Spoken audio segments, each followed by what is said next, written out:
I'm not worried about a fire hydrant. I'm worried about a typhoon. That is what one of my clients said to me as we were getting ready to tap on an issue.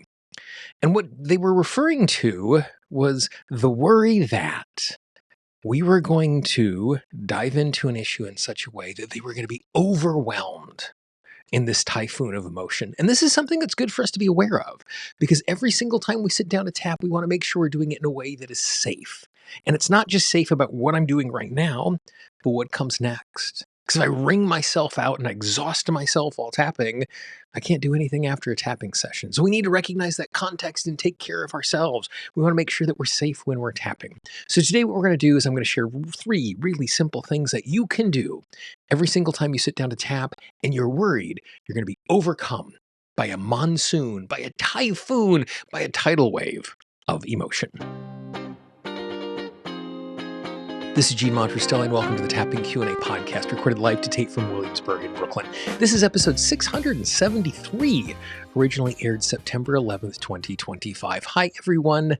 I hope this finds you well wherever you are and whatever time of day you're getting a chance to listen to this. Thanks for spending a little time with me today. One of the amazing things about this tool that is tapping that we love to use is how powerful it is how deep it is what it can uncover so quickly. But there is a flip side to that. There are times in which that emotion that comes up can actually be way too much. And for me, when I am engaging with any sort of transformation, I have a priority stack that I work through. And a priority stack is like, what is my first priority? What is my second priority? What is my third priority? And so my priority stack when I sit down to tap is it safe? Is it ethical? Is it useful? And so if we fail on it being safe, then we stop. Like, I am not going to go there. It doesn't matter if it is useful, because if it is not safe, it does not matter how useful it is. And so as we go through and encounter and get in touch with all sorts of stuff in the past, there are times in which there's going to be a huge amount of emotion that comes along with it, because the reality is I am only sitting down to tap because I'm trying to deal with an issue. And since I'm sitting down to tap to deal with an issue, more than likely there is an issue. And so we want to make sure we are stepping into this in a way that is gentle and kind. And we want to deal with appropriately that fear that it's going to be too much. Because it's good that I'm afraid that I'm going to be too emotional, it's going to overwhelm me. But if I'm so afraid I don't do anything, then that fear becomes disproportionate and it gets in the way. You know, the example I use all the time, it is great that I'm afraid of tigers and lions and bears, oh my. But just because there is a zoo in Central Park 6 miles from my apartment where I sit, doesn't mean I shouldn't leave. You know, that becomes a disproportionate fear if I stay inside just because I know there are wild animals inside of cages in Manhattan. And so what we want to do is we want to find a balance. We want to make sure that we're not rushing ahead into something that is dangerous, but we also don't want to be so intimidated to tap that we don't move forward at all. So today what we're going to do is I'm going to share 3 really simple things with you that will allow you to mitigate that fear in a way that doesn't have us pushing forward.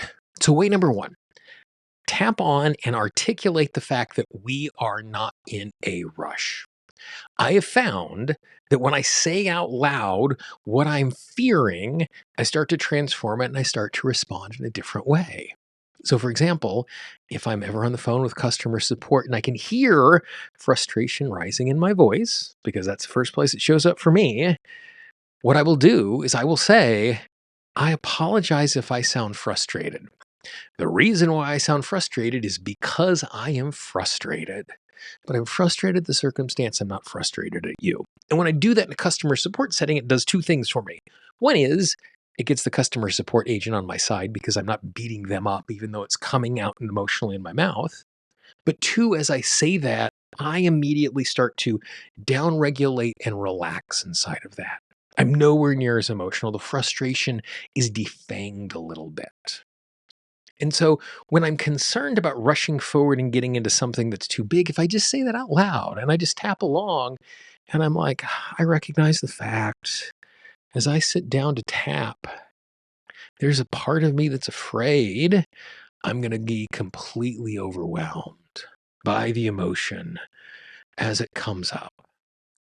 And I give myself permission to not be in a rush, to not have to figure it out all at once, to take it little by little. And by taking it little by little, not only will I be useful, I will do it in a way that is safe and I am not overwhelmed. And it's amazing as I just did that little round of tapping right now, even though I'm not super concerned, even though I'm not doing a session, just saying, hey, I'm not in a rush. My entire body just relaxed as I sit here and as I record this. So step one, tap on the idea that I am not in a rush. Number two, I recognize the fact that there are lots of things that I can clear, but I don't have to know the details in order to clear them. Now, there is a part of our subconscious mind that wants to know why we are the way that we are.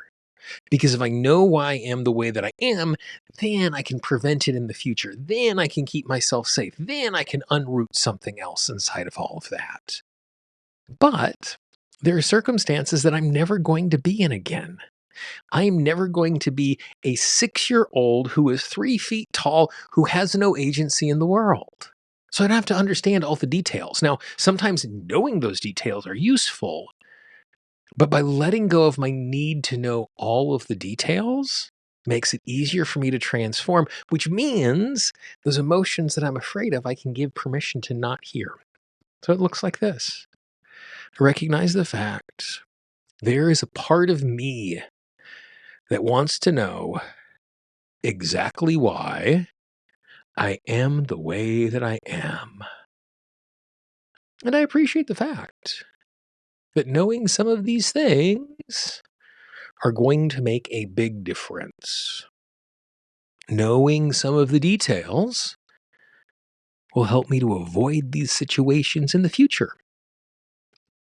But at the exact same time, I give myself permission to know I can heal and release without having to know the details.